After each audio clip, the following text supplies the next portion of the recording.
ইসলামী আন্দোলন বাংলাদেশের মানুষের জন্য, বাংলাদেশের মানুষের কল্যাণের জন্য, জাতির কল্যাণের জন্য, সর্বোপরি ইসলামের কল্যাণের জন্য, এক কথায় ইসলাম দেশ মানবতার কল্যাণে কাজ করে যাচ্ছে, এখনো কাজ করবে, কাজ করতেছে, ভবিষ্যতে করবে ইনশাআল্লাহ। তার ধারাবাহিকতায় ইসলামী আন্দোলন বাংলাদেশের মোহতারাম আমির এই দেশের মানুষের সুখ শান্তির জন্য, স্থায়ী শান্তির জন্য, স্থায়ী সুখের জন্য বাংলাদেশ নামক ভূখণ্ড স্থায়ীভাবে টিকে থাকবে পৃথিবীর মানচিত্রে। বাংলাদেশ নামক ভূখণ্ডে স্থায়ীভাবে ইসলাম শাসন প্রতিষ্ঠা হবে, স্থায়ীভাবে ইসলামী রাজ প্রতিষ্ঠা হবে, সেই জন্য কাজ করে যাচ্ছে। সেই জন্য সমস্ত ইসলামী দল যারা মানবতার পক্ষে আছেন, যারা ইসলামের পক্ষে আছেন, যারা দেশের পক্ষে আছেন, সবাইকে ঐক্যবদ্ধ আহ্বান জানিয়েছেন এবং ধারাবাহিক কাজ চলে যাচ্ছে। এই জন্য সকলকে আহ্বান জানাবো, এই জেলায় যারা আমরা আছি, যারা অন্তপক্ষে মুসলমান, যারা আমরা ইসলামকে ভালোবাসি, দেশকে ভালোবাসি, মানবতার পক্ষে কথা বলি, কাজ করি, সবাই ঐক্যবদ্ধভাবে একসাথে কাজ করব, কাঁধে কাঁধ মিলিয়ে কাজ করব। আমাদের দেশে এখন যে পরিবেশ সৃষ্টি হয়েছে, এই পরিবেশটাকে নষ্ট করার জন্য আমাদের আগের যে ফ্যাসিস্ট যারা জালিম, যারা অত্যাচারী, যারা হত্যাকারী, যারা ধর্ষণকারী, যারা লুটেরা, তারা আবার মাথাছাড়া দিয়েছে।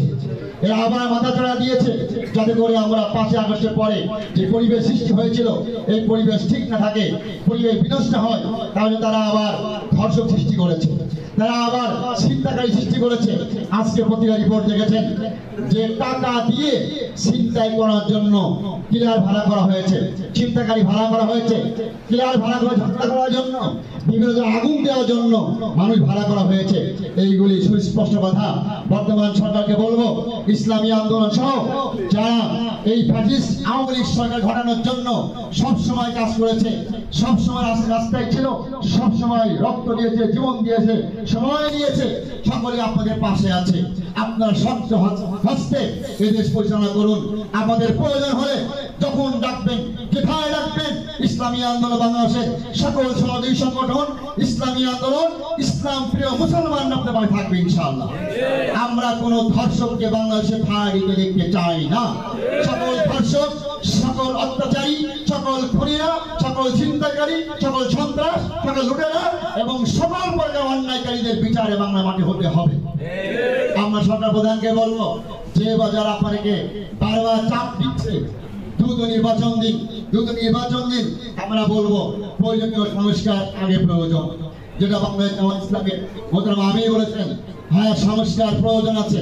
যদি সংস্কার না হয় তাহলে বিগত যে 17 বছর যেইভাবে ভোট কেন্দ্র দখল করেছিল, ভোট কেন্দ্র দখল করে নিজের ভোট দিতে দেয়নি, অন্যের ভোট দিয়েছে, ভোট দখল করে ভোটের বাক্স ছিনতাই করে নিয়েছে, জনগণের অধিকার হরণ করেছিল, তেমন একটা আবার কিন্তু পরিবেশ সৃষ্টি হয়ে যাবে।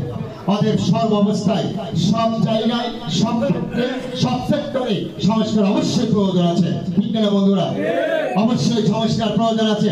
প্রয়োজনীয় সংস্কার করেই জাতীয় নির্বাচনের পরিবেশ সৃষ্টি করুন, লেভেল প্লেইং ফিল্ড তৈরি করুন, যেখানে সকল দলের, সকল মতে, সকল মতাদর্শে, সকল জাতি ভেদের মানুষ আমার আপনার সকল অধিকার ভোট যেন প্রয়োগ করতে পারে, নির্বিঘ্নে সেই পরিবেশ সৃষ্টি করতে হবে। চাঁদাবাজি এটাকে সমূলে উৎপন্ন করতে হবে সকলকে মিলে।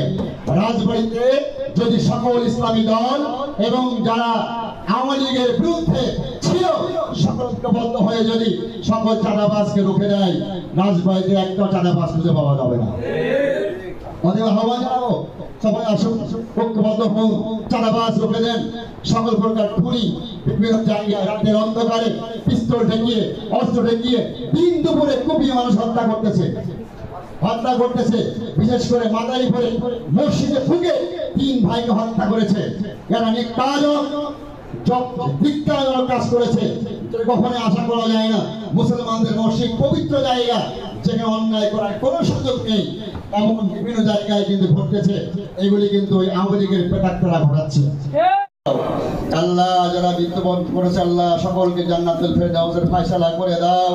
যারা জীবিত আছে আল্লাহ সবাইকে সুস্থ দীর্ঘদিন হায়াত দান করে দাও। আল্লাহ মেহেরবানি করে আমাদের সবাইকে সুস্থ দীর্ঘদিন হায়াত দান করে দাও। আল্লাহ আমাদের সময়, শ্রম, মেধা, অর্থ, ঘাম, রক্ত, জীবন তোমার দ্বীনের জন্য কবুল আর মঞ্জুর করে নাও। আল্লাহ মেহেরবানি করে আমাদের হায়াতের মধ্যে বরকত দান করে দাও, রিজিকের মধ্যে বরকত দান করে দাও, কামাই খরচে বরকত দান করে দাও, ঈমান ও আমলের মধ্যে বরকত দান করে দাও।